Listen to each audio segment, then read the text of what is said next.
tudo bem? Hoje quero falar com você com relação aos nossos sonhos. Todos nós que somos pais temos sonhos com relação aos nossos filhos. Tem pais que sonham ver seus filhos sendo engenheiros, sendo médicos. E geralmente a gente sonha que os nossos filhos sejam aquilo que nós não conseguimos ser. Nós sonhamos que os nossos filhos conquistem coisas que nós almejamos ter talvez na vida e não conseguimos. Não é errado a gente ter sonhos. A gente tem que sonhar. E é para isso, inclusive, que a gente dá o melhor para os nossos filhos. A gente quer dar para os nossos filhos talvez aquilo que, inclusive, nós nunca tivemos. Nós colocamos diante deles todas as facilidades, todos os recursos para eles crescerem e talvez para eles se tornarem um dia troféus, através da vitória deles para a gente comemorar todo o investimento que fizemos. Isso é bom, isso não é errado, mas a gente entra em um problema, que o mais importante não tem que ser que os nossos filhos realizem os nossos sonhos, que nós como pais temos, nem que eles realizem os sonhos que eles têm. Nesse estudo eu quero ensinar para vocês, através da palavra de Deus, que o mais importante é que os nossos filhos vivam e realizem os sonhos que Deus tem para eles. Porque sabe, irmãos, amigos, às vezes a gente sonha uma coisa pequena para os nossos filhos e Deus tem uma coisa muito, muito maior. Por isso devemos rever quais são as nossas prioridades. A coisa mais importante, eu vou ler para você uma frase que eu achei num livro que chama Mais Intercessoras, diz assim: a coisa mais importante não é que os nossos filhos realizem os sonhos do nosso coração, nem mesmo os sonhos de seus próprios corações, mas que eles realizem os sonhos do coração de Deus. Precisamos de pais e mães que ousem dedicar seus filhos a Deus. E a história que eu vou estudar com vocês é a história de uma mulher que tinha um grande sonho, o sonho de ser mãe. Eu estou me referindo aqui a Ana. Abra sua Bíblia, por favor, comigo no primeiro livro de Samuel, o capítulo 1. Vamos ler a partir do versículo 1 para entender um pouco mais a história dessa grande mulher. Diz assim, versículo 1. Houve um homem de Ramataim Zofim, da montanha de Efraim, cujo nome era Eucana, filho de Jeroão, filho de Eliú, filho de Tou, filho de Zufi, o Efrateu. E este tinha duas mulheres. O nome de uma era Ana e o nome de outra era Penina. Penina tinha filhos, porém Ana não tinha filhos. Quando você lê o livro Patriarcas e Profetas, e você estuda especialmente essa história aqui de Ana, você vai descobrir o seguinte: Eucana, ele era um levita que tinha deixado o ministério e tinha uma vida comum agora como qualquer outro israelita. Ele conheceu a Ana e os dois se casaram. Ele não era casado ainda com Penina, ele se casa com Ana. Por quê? Porque eles querem ser felizes. Eu acho que assim, com certeza, quase todos os casamentos, é muito raro, talvez que haja um outro que seja diferente, mas os casamentos são feitos porque as pessoas se amam. E naquela época, inclusive, um detalhe importante era porque as pessoas se casavam porque queriam ter uma família, queriam ter filhos. A chegada de um filho numa família era a máxima realização naquela época. Hoje tem muitos casais, às vezes, que não querem ter filhos. Os tempos mudaram, tá? Mas naquela época, o que mais se esperava era a chegada de um filho. E Ana percebe que esse sonho nunca vai se realizar. Ela tinha esse sonho de ser mãe, de cuidar do bebecinho, de alimentar, de levar para a escola, educar. Mas esse sonho, cada dia vai morrendo e vai morrendo. E disse no livro Patriarcas e Profetas que para que Eucana, tentando ajudar a mulher, então ele decide arrumar outra mulher, que é Penina. Ele pensa numa solução humana e se esquece que a melhor solução, na verdade, deveria ser a vontade de Deus. Eucana, nas escrituras, ele não aparece em nenhum momento indo até a presença de Deus, orando, intercedendo pedindo que Deus cure a sua esposa. Não. Ele é um homem que desiste facilmente e arruma outra mulher. Mas aí acontecem uns problemas. Já estar casado com uma mulher não é fácil, vocês sabem que isso é muito difícil. Agora imagine com duas mulheres. E isso começou a gerar um atrito na família. A família começou a se desestruturar. Embora Penina tinha muitos filhos, porém Ana não tinha. E Penina o tempo todo humilhava a Ana. E Ana estava ficando já doente. Os seus sonhos se tornaram um pesadelo. Esse sonho de ser mãe agora se tornou um motivo da sua tristeza, da sua frustração. Eu imagino Ana, uma mulher todos os dias com um olhar triste, desanimado, sem vontade de mais achar um sentido para a vida, porque aquilo que ela mais esperava não se torna uma realidade. Eu imagino Ana, uma mulher chorando diante da presença de Deus, ao ser humilhada todos os dias, ao ver que tudo aquilo que ela esperava não se torna uma realidade. Mas ela não desiste de seu sonho. Ela vai correr atrás. E o que ela faz? Aqui no livro de 1 de Samuel, capítulo 1, nos disse que Ana foi ao templo junto com seu esposo adorar, oferecer sacrifício, enfim, mas ali ela vai ter seu encontro com Deus. Ali ela vai fazer uma promessa muito linda. Você pode ver aí 1 de Samuel capítulo 1, versículo 10 e 11. Diz assim: Ela, pois, com amargura de alma, orou ao Senhor e chorou abundantemente. E fez um voto, dizendo: Senhor dos exércitos, se benignamente atentares para a aflição da tua serva, e de mim te lembrares, e da tua serva te não esqueceres, mas a tua serva deres um filho varão, ao Senhor o darei todos os dias da sua vida, e sobre a sua cabeça não passará navalha. Ana é uma mulher que nos ensina uma lição importante. Você jamais deve desistir de seus sonhos. Embora fosse humilhada por Penina, sendo considerada porque era uma mulher estéril, que talvez havia pecado na sua vida, que por isso Deus a estava punindo ao ela não poder ser mãe. Embora, apesar que o marido, Eucana, em algum momento chega a Ana e diz: mulher, desiste, eu sou melhor do que qualquer filho, desiste logo. Mas Ana não desiste. Embora houve momentos difíceis que Ana enfrenta, porque quando ela está orando ali, chega o sacerdote Eli, e ele disse: olha, mulher bêbada, o que você faz aqui no templo de Deus, tudo bêbada aí?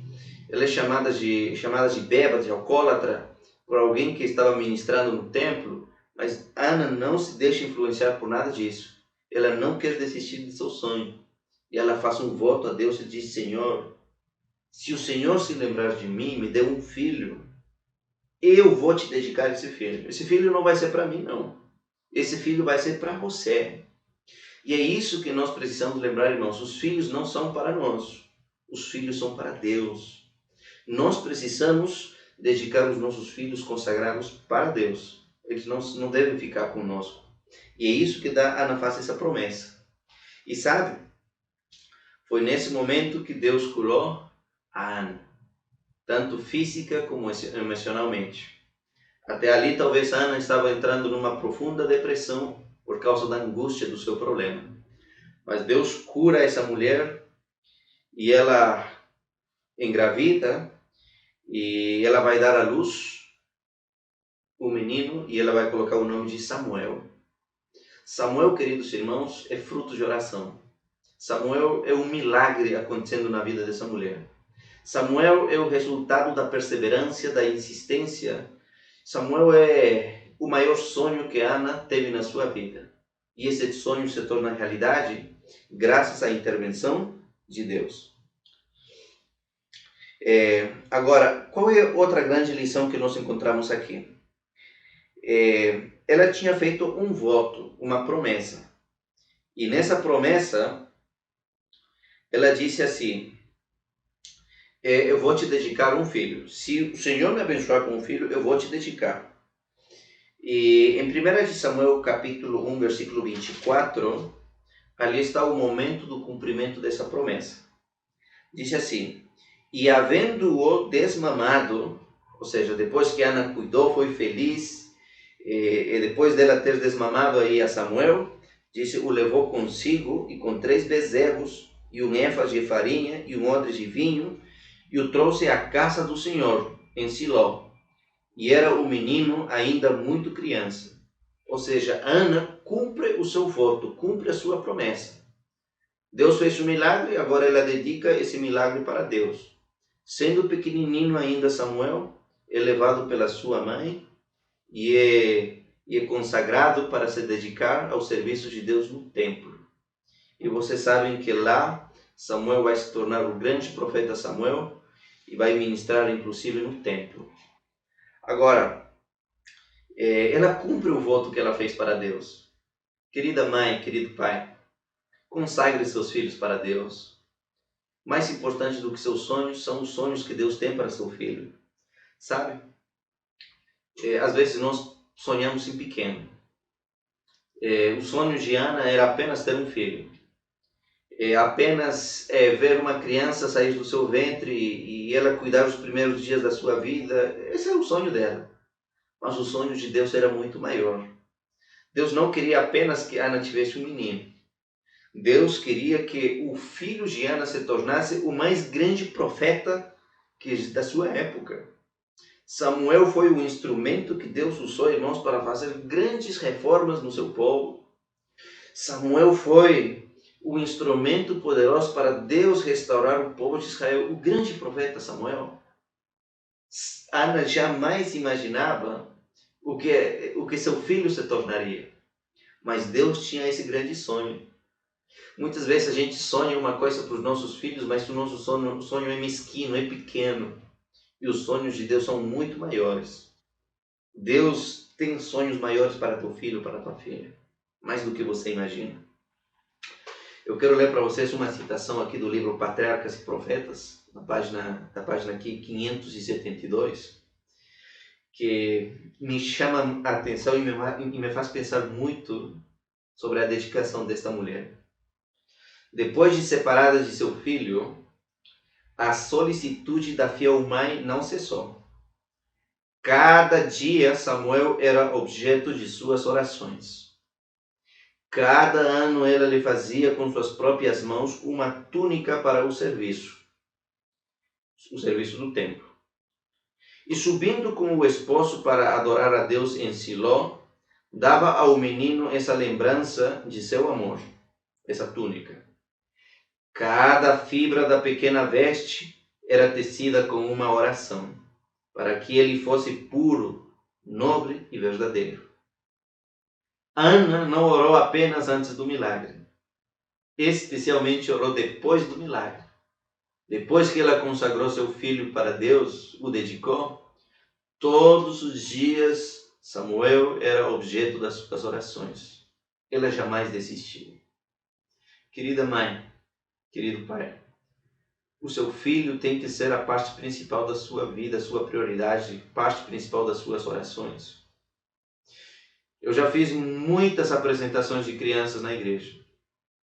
E em todas as apresentações, geralmente eu sempre falo a mesma mensagem. Você tem agora a responsabilidade de educar essa criança. E os pais sempre falam que sim e assinam o compromisso. Mas na verdade, são bem poucos e bem pouquíssimos pais que de fato consagram seus filhos a Deus. Porque não é apenas levá-lo à igreja e dedicá-lo.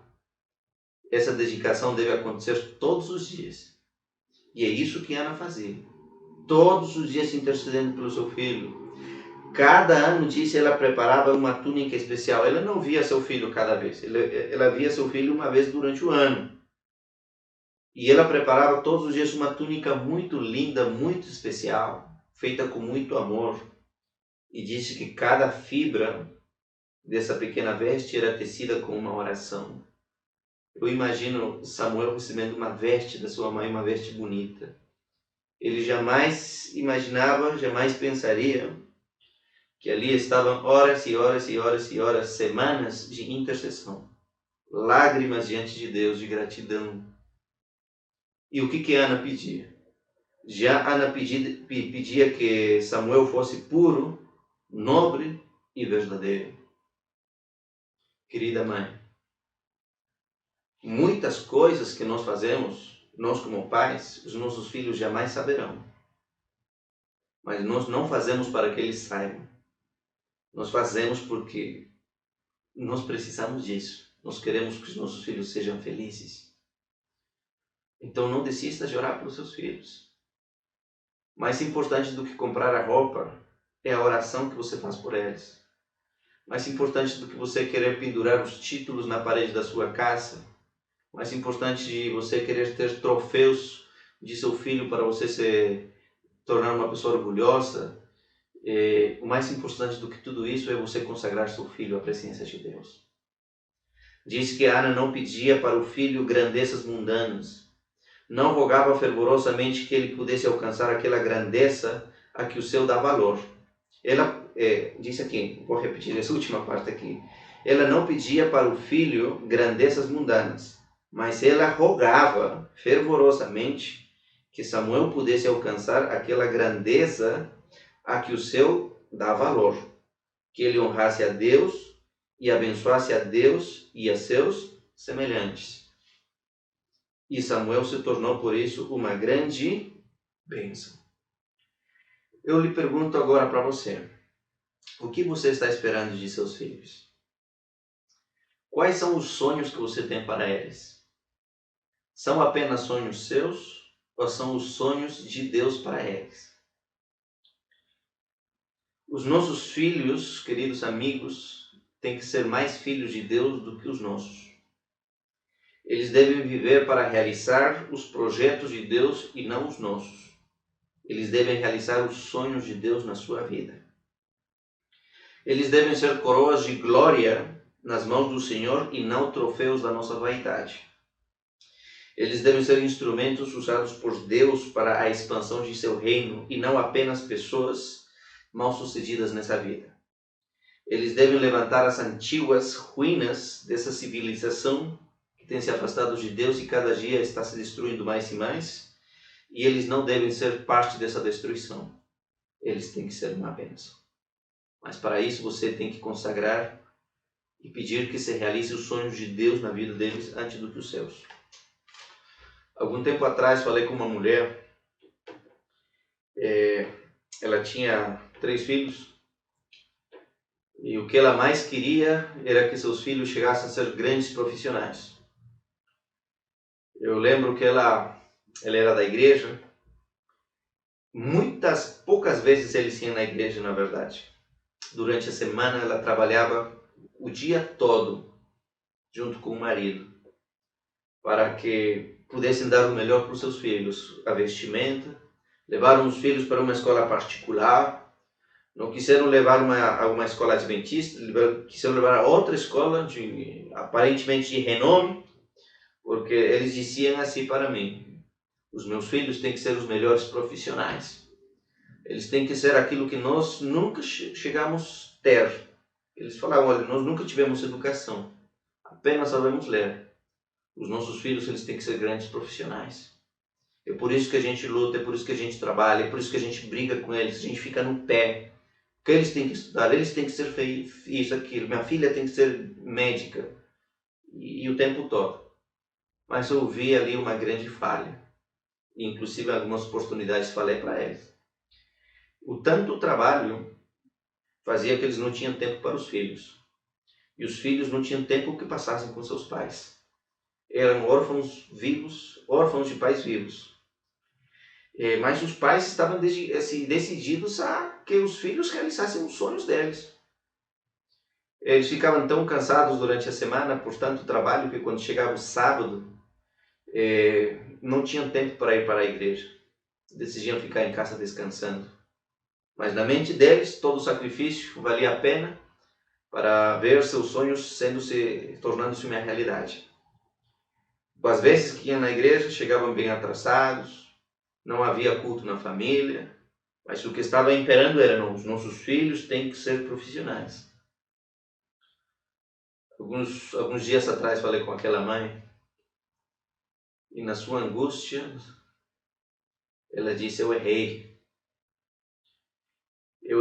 terrivelmente. Meus filhos, além de não chegarem a ser aquilo que eu tanto sonhei, eu vejo meus filhos descomprometidos agora com Deus. Agora que eu quero levar eles para a igreja, de fato que eles se dediquem, se consagrem a Deus, eles já estão grandes. É difícil. Eu podia ter feito diferente quando eles estavam pequenos. Mas meus olhos não se abriam. Naquele momento eu pensava só em dar a melhor educação, comprar os melhores brinquedos, a melhor roupa, tudo do melhor. Porque esse era meu sonho. Mas eu me esqueci que os sonhos de Deus serão outros. Hoje eu me lamento. Eu falei para ela que não desista, que lute pelos seus filhos, porque mais importante do que os sonhos dela são os sonhos de Deus. E eu falo a mesma coisa para você que está ouvindo essa mensagem. Eu não sei quais são os grandes sacrifícios que você já fez para dar o melhor para seus filhos. Eu não sei qual é o sonho que você tem, mas eu te digo uma coisa, em nome de Deus: os nossos sonhos são insignificantes e não têm valor. O sonho que os nossos filhos têm também não tem valor. O que importa são os sonhos de Deus para eles. Então, antes de você querer que seus filhos sejam assim, talvez um médico, um advogado, fala a Deus: Senhor, que meu filho seja uma bênção nas tuas mãos. Eu não quero que meu filho seja um troféu da minha vaidade, mas eu quero que ele seja uma coroa de glória para o teu reino. Eu quero que ele realize teus sonhos. E como na história de Ana, queridos amigos, Deus tinha um grande sonho, um grande propósito para a vida desse menino. Deus tem um grande propósito para a vida de seus filhos. Consagre-os, dedique-os a Deus. Se tem que fazer sacrifícios, faça sacrifícios, mas para consagrar-os a Deus. Quem ganha é você. A felicidade de seus filhos será a sua. Que Deus te dê muita sabedoria. Que você seja bem-sucedido, bem-sucedida na sua família. Amém? Você gostaria nesse momento falar para Deus e dizer: Senhor, eu quero aproveitar agora para consagrar meus filhos a Ti. Dedico eles, Senhor, a Tua presença. Você gostaria de falar isso? Oremos então. Eterno Deus, querido Pai, nós temos grandes sonhos para os nossos pequenos, mas os sonhos que o Senhor tem são maiores. Por favor, querido Deus, nos dê sabedoria para que façamos sacrifícios, em primeiro lugar, Senhor, para consagrar os nossos filhos a Ti. Nenhum sucesso, Senhor, vai ter valor, vai ter sentido se os nossos filhos estiverem longe dos Teus caminhos. Por isso, Senhor, os consagramos a Ti. Que essa pessoa que está assistindo essa mensagem, Senhor, saiba fazer a escolha certa e, assim como Ana, perceber, Senhor, na oração e consagre sua família a Ti. Em nome de Cristo Jesus oramos. Amém, Senhor. Que Deus possa abençoar a cada um de vocês. Nos encontramos amanhã na nossa próxima lição. Até a próxima.